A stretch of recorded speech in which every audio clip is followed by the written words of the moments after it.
welkom in deze knusse en inmiddels opgewarmde zaal. Mijn naam is Gijs van der Zanden en ik ga jullie door het programma hier loodsen. Welkom bij de 20 PK Microtalks. 4 sprekers, ieder 20 keer 20 seconden. En de sprekers van dit tweede blok zien jullie hier op een rijtje staan. Ik kan jullie in ieder geval alvast mededelen dat de derde ronde van vandaag die zal waarschijnlijk rond 10:30 beginnen. Er is hier geen mogelijkheid om vragen te stellen.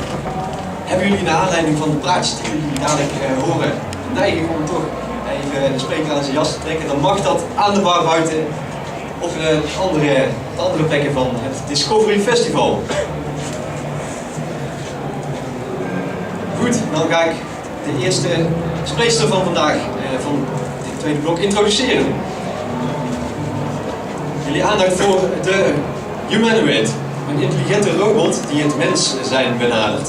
Onze volgende gast is een wetenschapper en moderne danseres. Ze doseert bewegingsanalyse aan de Amsterdamse Hogeschool voor de Kunsten en aan de faculteit Industrial Design van de Technische Universiteit Eindhoven. Ze laat zien hoe wetenschappers intelligente robots met menselijke eigenschappen kunnen creëren. Robots die volwaardige danspartners blijken te zijn. Graag jullie aandacht voor Roos van Berkel en haar humanoid TUlip.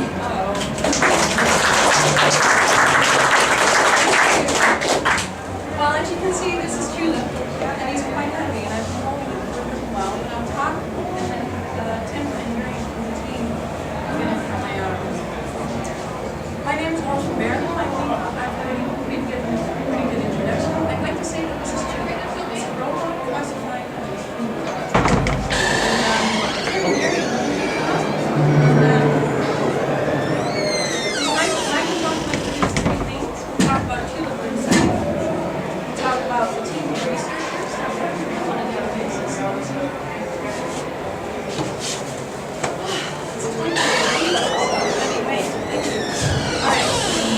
A team of researchers that works with him on a daily basis, and we'll talk about the film that I want to make this year. First, I'll talk about how I got to meet TUlip. That was in 2010. The Discovery Festival asked me to choreograph a short duet to meet a robot in Assman. And I found TUlip at the Faculty of Mechanical Engineering. I should basically say still that he lives there. He lives at the Faculty of Mechanical Engineering, and these are two of the people that work with him on a daily basis. They do their promotion research on TUlip for the faculty or for the research group Dynamics and Control. After making the duet with TUlip, I discovered that I'd developed a lasting fascination for him. That's why I decided to make a film with him this year. But before I tell you more about the film, Tim from Tech United will tell you more about TUlip. Thank you, Roos. So this is TUlip, a 4-year-old Dutch humanoid robot. It's called a humanoid because it's human-like. It has the same shape of a human. Because this is the ideal form to adapt to human environments. For example, it has 2 legs, and therefore it can walk up the stairs or step over an obstacle, in contrast to robots that have wheels. And although walking is very easy for a human, it turns out to be very difficult for a robot, as you will see later on. So therefore, at the Dynamics and Control Group of the Eindhoven University of Technology, the main research on TUlip is focused on walking. And the challenge is to control the joints such that the robot walks fast without falling. To compare its progress each year, TUlip participates at RoboCup, which is an international soccer competition for robots all around the world. And TUlip is part of Team Tech United Eindhoven, which has several other robots.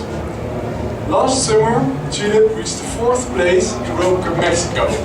And next summer, Tech United will organize RoboCup here in Eindhoven. The things we learn from playing soccer can be used in the future to do meaningful things. For example, eventually it could inspect a dangerous place like the Fukushima reactor after its meltdown. Or it could help in household tasks to help elderly people. And instead of a separate robot for each household task, it would also be a good solution to have one multifunctional robot which can do it all. And the human form of the robot allows for non-verbal communication. And this improves the interaction between the robot and the human. And now Roos will tell you something more about that. So the non-verbal communication and the possibilities within the interaction between a human being and a robot are the basis for the film that I want to make with TUlip. During my conversations with the director, Lisette Olsthoorn, we realized that my fascination for TUlip resembles the feelings of love that one person can have for another. And this is a lasting fascination. So basically it got me to think about why my empathy, my emotional bond with TUlip is so strong. It has to do with his appearance and it has to do with his abilities. So, if I had to pick my fascination for TUlip, I think it's mainly because of the way he looks, but also because of the way he moves, which you'll see in a second. Right now, he's initializing his legs. I don't know if you can all see it. He's basically finding point zero. So he's looking with his feet where the 4 is. It's his articulation, his detail, and his vulnerability that fascinates me so much. And I think that's an interesting topic in general. So if we take this to societal context, then I wonder, for example, in 2017, I'll be 88 years old. If I want to remain living at home, I'll probably need some kind of assistance. And that assistance will, with the current technological development and the fact that we will have an increasing number of elderly people to take care of, we will probably receive that assistance from a machine rather than a human being.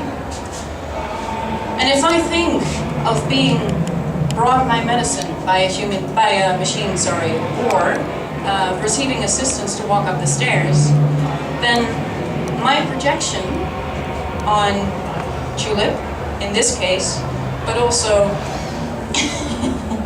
on machines in general, plays a vital role.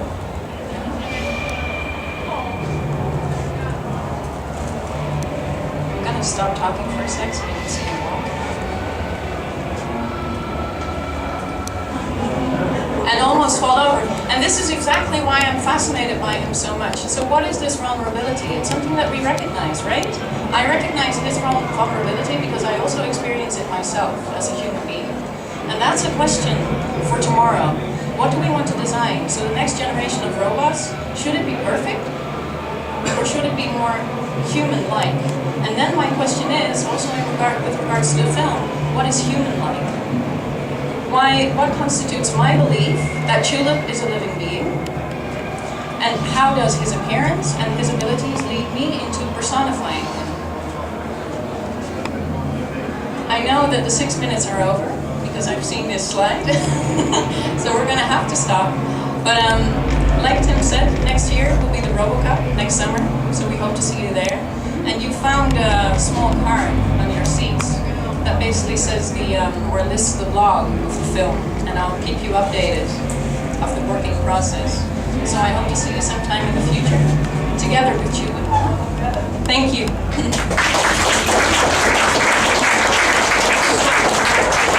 Thank you very much. Hartelijk dank Roos, Tim en Tech United.